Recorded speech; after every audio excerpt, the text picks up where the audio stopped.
Good morning, children. Today I am going to discuss the lesson 1 that is related to force. We observe many changes around us, like changes in the seasons, changes during the sunrise and sunset, changes in tides of sea, etc.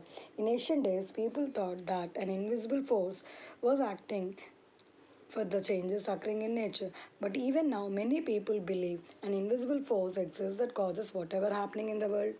But later, the concept of force was developed. The words force, effort, strength, power had almost the same meaning at that time. For instance, when you ride a bicycle, most of the time your legs are pushing down on the pedals. To push, you have to make an effort. When you pick up your school bag, you have to make an effort in order to lift or pull the bag upward, not off the ground. When you open a door, you made an effort on the doorknob with your hands either to push the door forward or pull it backward. Coming to what is force. So, a paper boy throws a newspaper. Have you ever wondered about these actions? No. So, actions like stretching a rubber band, pulling a rickshaw, rowing a boat, or some more examples where our efforts help to change up the objects. What you observe in the picture is the person who is pushing the door, pulling the balloon, striking a ball, the fruits falling to the ground.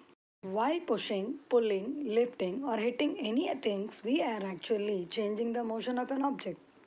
Some more actions like picking, squeezing, twisting, stretching, lowering, and lifting cause a change in the state of an object. So now I'll define force. So we can say that a push or a pull on an object resulting in its motion is called a force. Once again I'll repeat that when we say a push or a pull on an object resulting in its motion is called a force. Examples or actions I'm going to illustrate for you so that where push or pull or both will be acting on those actions. Digging a borewell, both push and pull will be involved. Sipping juice with a straw, just pulling the juice from a straw. Erasing the letters on the blackboard with a duster, just both push and pull will be involved. A magnet attracting nails, where the nails gets attracted to the magnet. Fruits falling from a tree, the fruit is getting attracted to the earth. Hoisting a flag, both push and pull will be involved.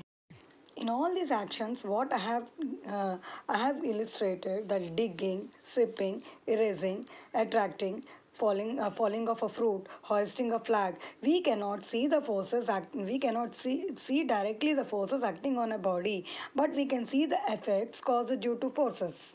Whenever an object slips off from your hand, it always falls down.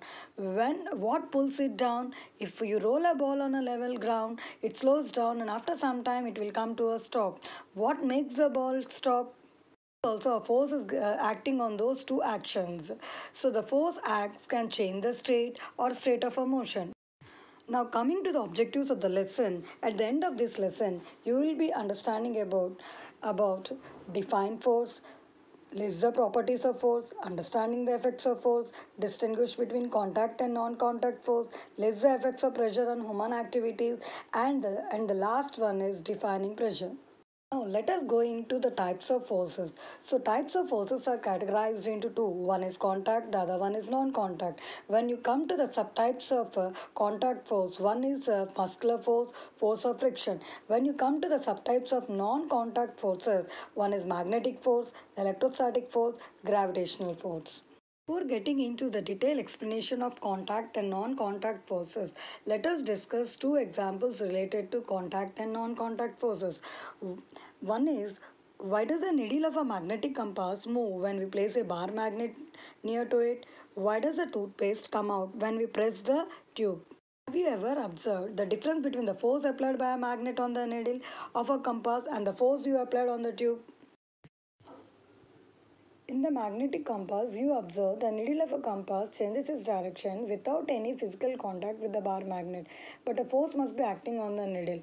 When you squeeze out a paste, you observe that there is a direct physical contact or interaction between your hand and the tube.